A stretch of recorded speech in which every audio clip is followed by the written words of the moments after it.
All right, let's talk about something that's on pretty much everyone's mind: building wealth. It's not some magic trick or just for lucky people. It really comes down to having a solid strategy. And that's exactly what we're going to unpack today. So, have you ever wondered this? Why do some people seem to just get ahead with their finances, while so many of us feel like we're stuck on a treadmill? You work hard, you do everything you're supposed to, but you're just not moving forward. What is their secret sauce? What's the thing they know that we don't? Let me tell you about a guy named Sam. He's 27, has a perfectly good job, and for 5 years, 5 whole years, he's been grinding, trying to build something for himself. But when he looks at his life, nothing's really changed. He just can't seem to get ahead. I bet that feeling sounds familiar to a lot of you out there. So one day, Sam is feeling pretty down about all this, and he just happens to be near the mansion of this incredibly wealthy guy, a Mr. Hayes. And this moment, this one chance encounter, is about to flip his entire world upside down. It all starts with one brave, life-changing question. Sam basically walks up and asks for advice. And what he gets back isn't just a tip or two, it's a full-on masterclass in how money really works. Mr. Hayes lays out 5 key principles, the kind of stuff they definitely don't teach you in school, but absolutely should. All right, so Mr. Hayes calls these his 5 foundational rules of money. And the best part? They aren't some complicated, high-level economic theories. Nope, they're simple, practical, actionable steps anyone can follow. They're like a roadmap to financial freedom. So let's dive in and see what they are. Okay, so here's the whole framework at a high level. First, spend less than you earn. Second, build up an emergency fund.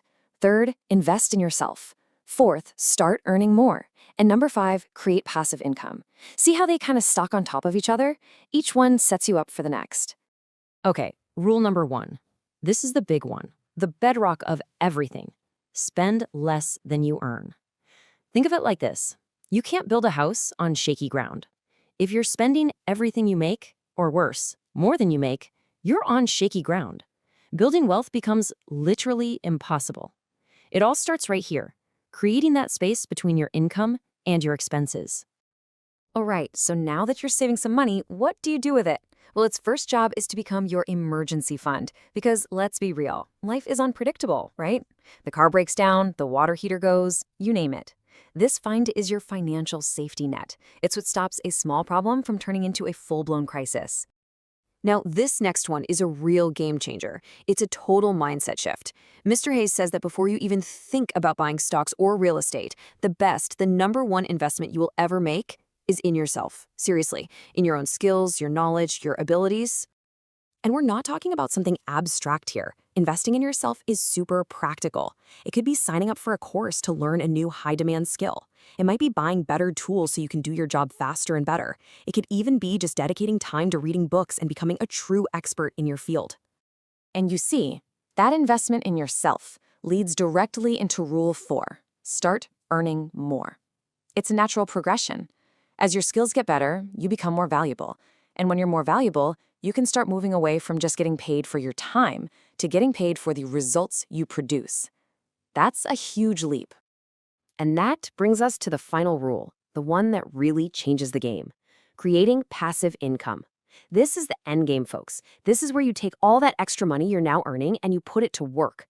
You buy assets, things like property, businesses, other investments that make money for you, even when you're sleeping. You're literally building your own money-making machine.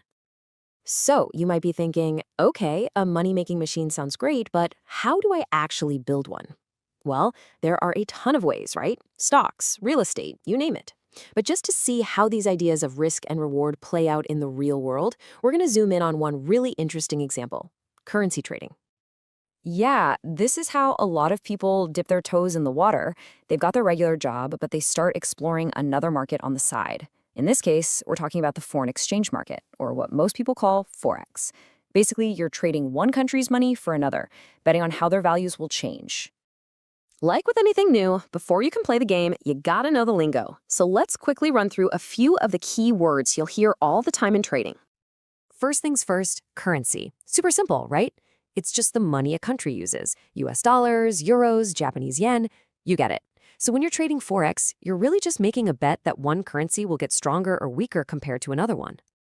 Now, you might think you need a giant pile of cash to get started, but that's where something called a margin deposit comes into play. Think of it like a small down payment that lets you control a much bigger investment. It's a really powerful tool. But, and this is a big but, it's also risky because it magnifies your losses just as much as it magnifies your gains. You gotta be careful with it. The values of these currencies are always moving, up and down. When the value goes up, we say it appreciates. When it goes down, it depreciates. And the entire game for a trader, really, is to try and buy a currency right before it appreciates and then sell it before it depreciates. Simple in theory, tricky in practice. Okay, so when it's time to sell, you're going to see something called the bid price. That's just the price that a buyer is offering to pay for your currency right now. It's like selling anything, really. Your goal is always to find the highest bidder to get the best price. So knowing the vocabulary is step one, but real success, that comes from strategy. It's about knowing when to make a move, how to manage your risk, and how to spot those little windows of opportunity in the market. Check this out. Here's a perfect example of that in action. A trader is holding on to a currency, and suddenly they see its value shoot up. It's appreciating fast. They see their chance, make a split-second decision to sell, and boom, they lock in that profit. And the result of that one quick move? A cool $150 in profit.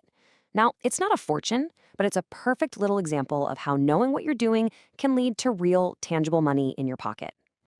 But, and this is probably the most important thing I'll say about this, it is not always that easy. For every win like that, there can also be a loss. Every single type of investment has risk, and you absolutely have to go into it with your eyes wide open and a realistic view of what can happen. So at the end of the day, building wealth isn't magic. It's not a lottery ticket. It's about having a plan, a real strategy that's built on those solid foundational rules we talked about. From simply spending less than you earn, all the way to investing, it all begins with one single step. The real question is, what's your first step going to be?